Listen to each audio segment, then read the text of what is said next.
Hello. Happy New Year, everyone. Hopefully everyone's been well. This video is a couple weeks old. It's from December 22nd. This is December number 4 qualifier in Belgium. Relatively flat course with some kickers in it. The gradients, as you can see here, are kind of misleading because some of the climbs are a little bit longer, so those 12% gradients are neutralized a little bit. The Sunday Race Club, if you guys aren't familiar, you do get some prize money if you are placed in the top 10. So, MyWhoosh, the Sunday Race Club, has made some pretty big changes, which I'll go through here in a second. So this is very exciting. If you're seeing this and kind of curious, they did open up some new categories. Here's some more information on the Sunday Race Club. If you just go to MyWhoosh's website, entering Sunday Race Club is pretty simple. You just click events, which I'm already on the events page, but you go to events, you click on Sunday Race Club, male or female, and hit register now. And then obviously you gotta log in and just go through a couple steps. Fairly simple to register. The other part of it is the Power Passport test. And one big misconception is I kind of see a lot in through the a podcast that we do, our show. A lot of guys think, or I've heard a lot of people say, or read a lot of comments saying that, I don't want to go to MyWhoosh because I have to do a Power Passport test. Well, you don't have to do a Power Passport test, just a race. But if you are going to do a Sunday Race Club, this is what you kind of got to go through. They show you the course preview for the week. They have the rule set, technical guide, all the requirements right here, which I have pulled up. The requirements are you got to use Bluetooth, connect to Bluetooth, the trainer controllable all through Bluetooth. And the cadence will come from the trainer itself. The heart rate has to be a chest strap and also connected through Bluetooth. And then your secondary power meter, whether you got power pedals or a crank based power meter. I use a Power 2 Max, it's spider based. So that's what you got to have in order to do it. And then you have to have this is the big hang up, the specific trainer. You got to have one of the higher end trainers. I have a V6 Wahoo V6. Any Tax Neo, the Wahoo V5, 6, and Move, any of the kicker bikes, the Neo bikes will work, and then I'll walk back at them. So those are kind of the stepping stones to get into it. And then here's the prize money also run down through. So you can, if you are able to place in the top 10, you can make a couple extra dollars by racing your bike on Sunday. So what MyWhoosh has done on Sunday Race Club is quite phenomenal. And essentially there are a few hoops, but they're quite worth it to jump through. Essentially just do a height video, equipment video, take a video of your serial numbers on your stuff, and then do the Power Passport test, and then a weigh-in. Some extra hoops. Yes, it's a little, but it's worth it in the end. And it's really not that bad. It took me longer to clean up this room down here than it did to actually do the whole thing. It took an hour and 20 minutes, including doing the Power Passport test, to do all of it. But it took like 3 hours to clean up everything down here because it was a mess. We're back on the climb. Now, what we did just miss is I had a dropout. While I was explaining some of the Sunday Race Club stuff, I had a dropout right at the top of the first part of that climb. So I really had to dig deep to get across it. And I made it, obviously, as you can see here in the front group, but alarm bells are going off. Like that put me very, very deep into the red. I had I think it was 2 seconds roughly that I had to drop out before the secondary power kicked in, and then it came back to the primary. So I went pretty deep to make sure I was in this front group. And I really, at this point, I'm second guessing myself big time because I really, really am pushing hard to just stay with this group. Now they've got it stretched out. Luckily, they don't keep pushing the pace here, so we can kind of hang out. One rider keeps going, and I don't know who it is at this point, but I see him going up. So I'm like, okay, I made a decision at this point. Who is up front? I get up to the front. I kind of roll up to the group just to see. Once it pops up, Christopher Morgan. He's a strong rider. He's also a teammate. So at that moment, I made the on-the-fly decision. This was not pre-planned. Chris wasn't even in a Discord. I'm like, I'm going to bridge to him, and I'm going to try another breakaway. We're going to try to get to the front. We're going to try to make something happen. So right here in a second, I just go ahead, I full gas, bridge to him. And if I'm working with him, I know I can. Now, whenever I won in Belgium in September, I am almost the same place, had made a similar move. I was solo though. So knowing I had a teammate and knowing that the racing has kind of evolved since then, has gotten a lot more, I should say, faster and more racing in between the efforts. It really, a solo breakaway now probably is not going to work. And especially too, in September, I was a new guy. No one kind of really thought I probably could go off the front. So now, fast forward a few months, people aren't just going to let me go. So as I get up here to Chris, he picks up the pace, and I actually pull through because I'm like, hey, I want to show you I'm here to work. And I did go pretty deep to make this bridge, but knowing I have a teammate here to work with me and Chris is strong, I have pretty high confidence that we're going to make something work out of this.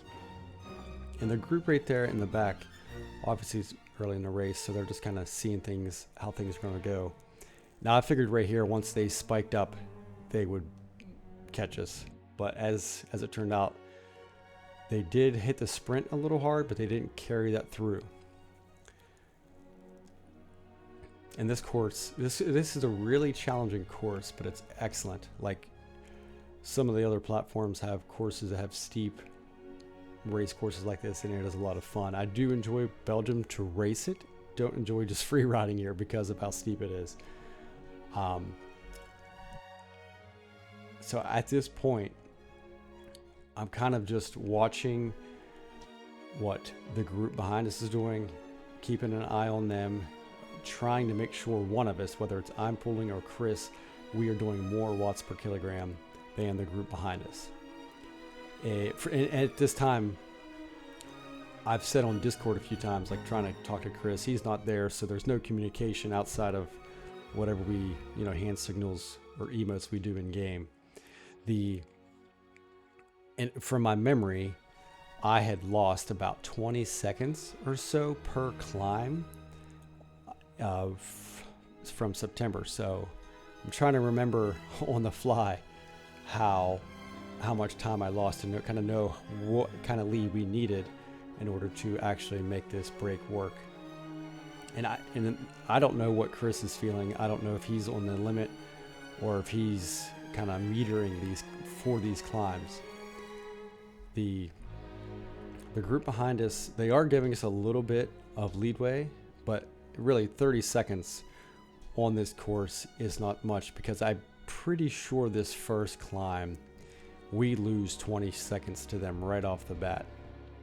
It was, whenever you looked at the data afterwards, it was pretty astonishing, these first two climbs, how much time we actually ended up losing on it. Because see, we're just sitting right around 5 watts per kilogram, and the group's crushing 5.5, 6 watts per kilogram, and they are hammering it. And because of all those alarm bells that were going off on that first climb, the way they hit it, right now with my current fitness down a little bit from work and family stuff, I haven't been riding much more than 4 or 5 hours a week. I don't have confidence in my repeated VO2 efforts. So my sole thought is, if I am off the front, I'm not going to do that type of effort. Probably because if I was with the group in this climb, I probably would have gotten dropped, because Chris just about dropped me right here. I'd actually, like,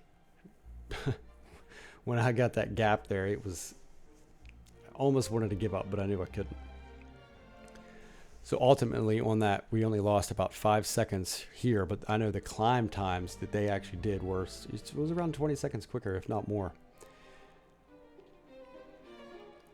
And the time of the day for me, if I'm from the eastern or east coast of the United States near Pittsburgh, so it's what, 4:30 in the morning when I start riding or getting the pen. I start warming up before that, so I've been up since like 3:30. I eat a small snack. This is a full commitment for me to kind of adjust when I ride. I do some rides early in the morning through the week to get used to being up and doing effort, which does help, because instead of like completely switching over one night. So Chris and I are still rotating. We know we got another climb, and I think at this climb then 3 more to go. So we still have a long way to go to actually make it to the finish. And we are not getting that big of a gap. Like when I won in September, I had almost a minute and a half. Like, it was a significantly bigger lead by this point in the race. I think I was up to a minute and a half through this section, which I'm highly doubting the ability for us to actually make this work. Because I really don't know. There's some new names. There's been some shuffling of the categories at this point, and I really don't know how everyone is. Like Nicholas here, I wasn't sure if I remember his name being in Cat 4 or not. If he wasn't, he's a new rider. I think he's done 4 Sunday Race Clubs, so he's new. So I wasn't sure about him. And this next climb, we could see like he kind of showed us that, yeah, he's here to play.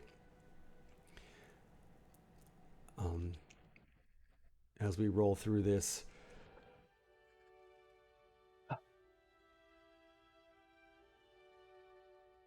I'm feeling pretty good about our chances at this point, even though we are still only that 20 seconds. The climbs I haven't went full red on them, so I kind of felt confident that as long as the group behind us doesn't really pick things up on the flat, we're going to be okay. The biggest part that I'm worried about is once they get organized, they're going to get us back really quickly. And the climbs here in Belgium, they aren't too steep. There are steep bits to them, but like the last 2, they've been kind of steady at this 5%, which makes it a lot more manageable. If you're off the front, you don't have to truly spike up the watts as high to maintain your gap.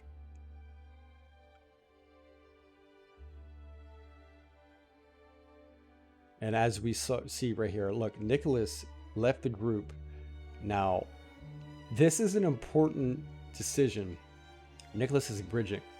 We can let him back, or I could keep up the pace and make him work to catch us. I don't want to because I don't want to lose my position. Right now, I have the potential to finish 1 or 2. If I let him up there, that adds another person. Yes, it may help us work to the finish, but it may also hurt us, because I don't know, Nicholas, if we start playing games and not working together like Chris and I have been, that may open the door for the group to come back, and that's not what I want. So I keep pushing the pace over the top. Chris keeps responding. We keep going together, and ultimately we leave Nicholas here in no man's land.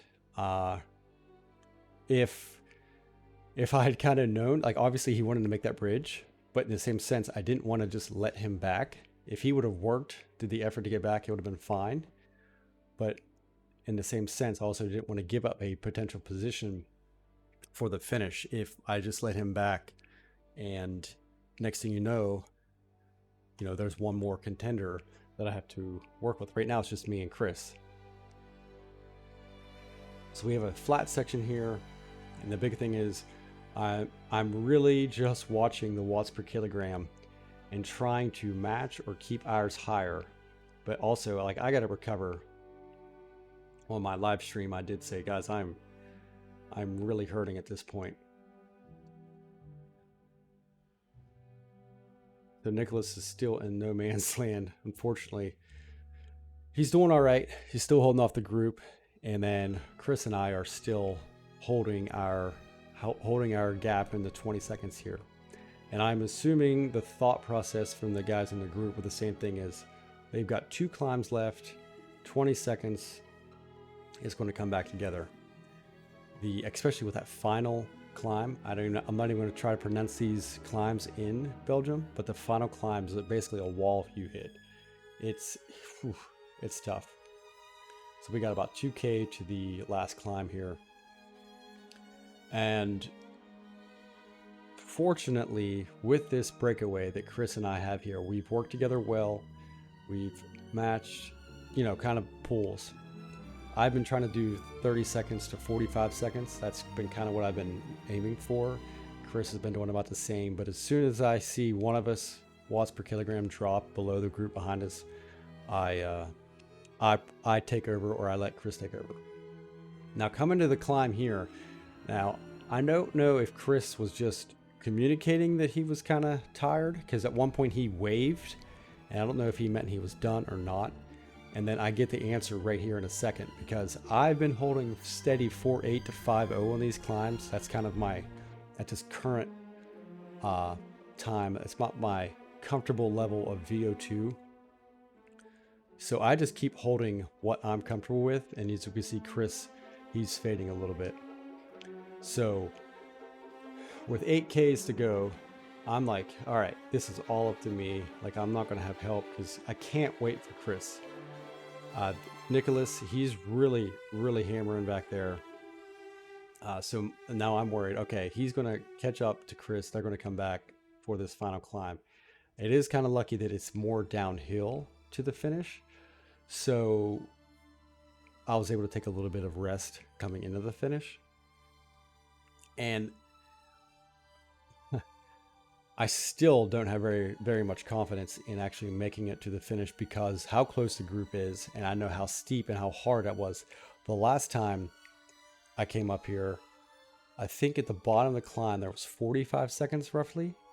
And Alex West had a amazing attack, caught up like 30 seconds on to the finish. I mean, it might have even been more than that. Like, he closed the gap so quick. So I'm thinking, we haven't got that far away, and this final climb is going to be the end. They're going to catch us.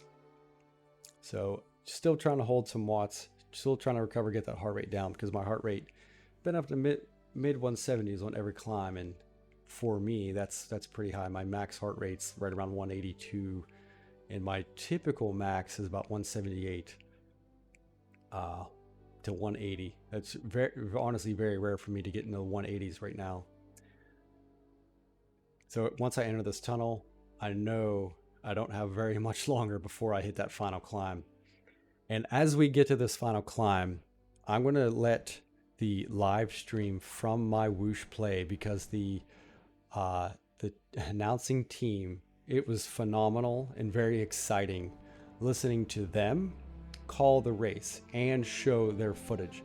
So I'll do a side-by-side split screen of what I saw and what they called out. It actually surprisingly took a lot for me to line this up, because the clocks, my game clock and theirs, are about a second off, and it took a lot for me to actually line this up. But here we go. We got 16 seconds coming into this wall of a climb, and I am confident I am getting caught right here. But I'll let Emma take over and take it to the finish. Also a rider who took the words out of my mouth.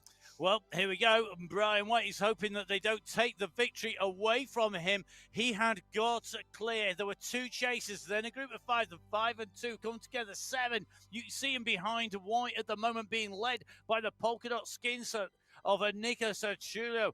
You can see that he is the nearest rider to White. That gap has come down to 5 seconds. This is going to be key. What has White got left? He went long. He went hard. At the moment, he's being closed down, but the chase is killing riders off at the back of this. They are scaling the way out. They've climbed. They've escaped from the dungeons in the deepest, darkest depths of Belgium. They're now heading in towards the citadels. This finish is a tricky finish. It levels, then there is a little kicker as we come around the left-hand turn. We've got a right followed by a left. This is going to be really tricky. So we go around this left-hand turn, then there's a right-hand turn, another right and left. It's hard to see what's going on if you are not watching carefully, because this is a very technical finish. If you go too early, you will fade by the line. It's a long way from the final rise in. Go too late, and that happens more often than not, you will not catch. So you've got to get the effort in now. It's an absolutely brutal finish. Trujillo and Cadiz, the riders on your screen. Trujillo in the polka dot skin suit, Cadiz in the red, chasing Brian White. White leading 3 seconds the gap. They are just in front, right-hand side of your screen. Very quickly, left-hand side of your screen, Mr. X100 on the move. He was off the back, he's off the front now as they go up the Quermont climb in Category 2. Category 4, though, they're in to the last kilometre. They are indeed, and White still has 3 seconds on the 2 chasers. So Brian White clear at the moment, leading the Category 4 race. He's the leader on the road at the moment. This is flat at the moment. They're about to come into the final climb. It's not categorized. It's just a bump in the road before the finish line, and Brian White is about to hit it. He's backing off the pace, but he can't back off for long because Daniel Cadiz and Nicholas Trujillo are the riders on the chase. 4 seconds back. So White on his way. This is going to be critical. What's going to happen behind? Can Cadiz and Trujillo get there? Well, the gap now at 5 seconds because White has kicked on the climb. It's 7% under his wheels. He's on the climb. They're not yet, but they're coming in, and Cadiz is opening up now on the climb at 7 watts per kilo. He's trying to move away from Trujillo. Trujillo kicks at 9. They're chasing Brian White, who's up the road. The gap is still 4 seconds, but White has got 500 meters left. 400 meters. He's going to come around the corner now. The gap still holding at 4 seconds. Has Brian White done enough? What is going to happen in these final few 100 meters today on the Sunday Race Club? Well, Category 4 racing does not disappoint at all because Brian White could well do this today. He's the lone leader in Category 4 for so long, but Cadiz is finding another gear. So is Trujillo, but Brian White sees the banner. Can he do this? Can he hold it? White is going to hold it just from Cadiz. Daniel Cadiz comes over the top of Nicholas Trujillo. Brian White in 1, Cadiz in 2, Trujillo in 3. Phenomenal racing in Category 4 today. And that line could not come soon enough. All right, for White. so just phenomenal finish. Couldn't be happier. And if you noticed, when I was coming up to the line, I saw yellow banners. I thought that was the finish. I almost lost that race because of I saw the yellow banner, and I thought that was a UCI banner. But here it was just a MyWhoosh banner on the long side. So you'll see I stood up, kind of did everything I could just to get to the finish. Luckily I was only 100 meters or less away because they had me. Like if it was any longer, that was it, because I misjudged that finish. But I love the way they called the race. I was so happy I was able to win the race again in Belgium after getting annulled in September. So this was kind of like the avenging of my own mistake. I felt like an idiot before, but it happens. Oh well. Phenomenal race. It was so much fun, so difficult. The guys, Daniel Cadiz and Nicholas, they absolutely crushed it, and everyone else in that race, they pushed the pace. They really made it difficult, and I was very fortunate that Chris and I were able to get together, get up the front, and make that happen. Because I really think if I was stuck in that group and didn't make that move, I don't think I would have been able to make it to the finish. So hopefully you guys enjoy this. This race meant a lot to me. I really kind of shocked with how it played out and how the finish happened with Daniel and Nicholas coming there. And Chris, my breakaway mate, he also got 5th.